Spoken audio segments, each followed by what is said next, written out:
So, I finally finished book 13, Wheel of Time. So that's the penultimate book in the series. There's 14 of them, only 14, and finally, after a decade, I've managed to finish book 13, which means I get to move on to book 14 soon. So yeah, excited about that. Book 13, Towers of Midnight. It's the first book in the series that Brandon Sanderson had to step in because the author, Robert Jordan, I guess he died or passed away during the writing. Kind of interested in how the characters would be like different going from Jordan's Wheel of Time to Sanderson's Wheel of Time. So let's talk about book 13. Start with Rand, our notoriously non-monogamous protagonist. He's barely present in the book. He's barely there. He comes in like 3 chapters, one in the beginning, one in the middle, one in the end. One in the middle, he does some crazy shit, and then he's gone.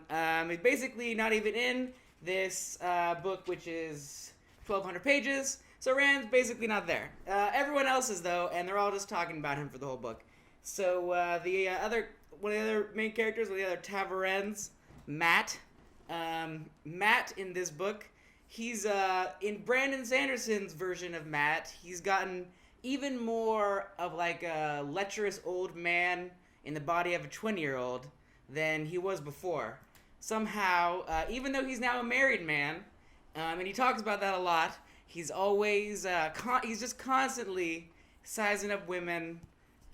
He's somehow even like more than he ever was before. So I feel like there's a little bit of like Flanderization going on with Matt's character, and with a few of the other characters too, probably. Overall, I would say Sanderson did a pretty good job.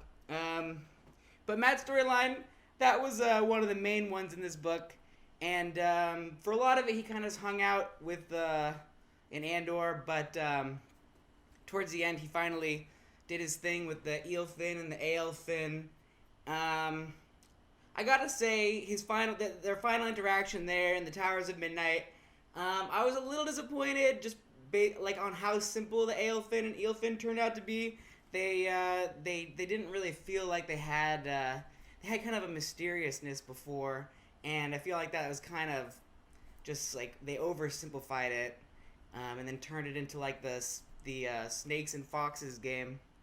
So like they had these like weird rules. I don't want to spoil too much about it, but it's like these like extra dimensional beings who exist like outside of space and time in their world anyway, and who have this immense power are somehow unable to tolerate music or fire. This seems pretty basic. I don't know how they did it. But I didn't quite like that. I kind of liked them having a little bit more mystery, a little bit more sophistication. They definitely didn't have that.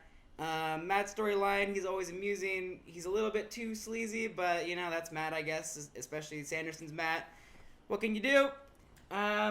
Next character, Lan. Lan is kind of taking off on his own storyline in the book 13 now, and he's basically just spends the whole time marching. It's got not very interesting storyline, honestly.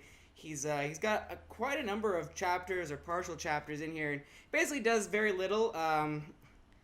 He doesn't accomplish a lot, but he moves. So he moves, which is more than I can say for one of the other main protagonists of this book. One of the main characters who have like a lot of chapters, Elaine. Elaine was very boring. She just stayed in the castle the whole time. She's pregnant. Not gonna say who it was. May or may not be one of our notorious protagonists. So she's pregnant the whole time. People just kind of come and go from the castle, but she doesn't really do anything.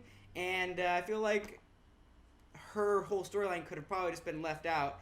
All she does accomplish is, I guess, with her character, with her chapter thread, she's supposed to be like the more political one. Where a lot of the other ones are more epic in scale or whatever. Hers is supposed to be more like subtle, political, kind of like Game of Thrones. They even call it the Game of Houses. that they play in Careheim, and that's a big part of what her thing is all about. But honestly, I had to say, this is not Sanderson's area of expertise. I don't think it was really Jordan's either. For the most part, Elaine just kind of, rather than actually doing interesting political things, she mostly focuses on the clothes that the different nobles are wearing when they come to be rude to her and then change their mind immediately. Um, but she's not just her, but her brother, Gawain. Also very boring. This character has gone full 100% simp on Egwene. And, I can't blame him. Egwene's really great.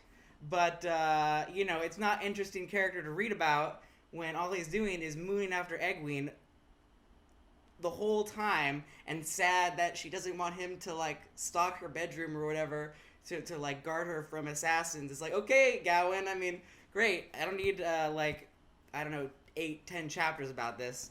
Could have been one chapter, fine. I don't know. Didn't need it. But, Avienda, on the other hand, was actually really interesting. So that's Rand's girl number 2.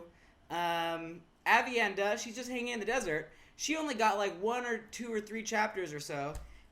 But her storyline, this was actually very interesting because they went forward in time in Meridian. She saw forward in time the effects of this whole last battle that's coming up and the effects that it was going to have on her desert people. And they're we watched in kind of reverse the decimation of the ale. And so that was really interesting, and I'm really interested to see what Avienda is going to be doing about that. I would have much rather see more Avienda and less Elaine and Gawain, for sure.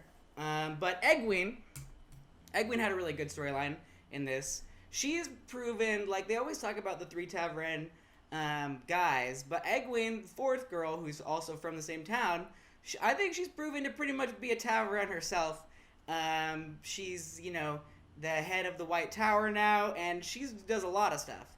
So what I was saying with Elaine, and how the fact, despite the fact that her storyline was politically, was supposed to be political, but it's kind of just nothing. Egwene's is much more interesting politically because they actually have the different factions in the White Tower doing things, and they're a lot more in depth about what their motives are and why they do these different things. Hers and Perrin's are both much more interesting in that regard than Elaine's is by any means.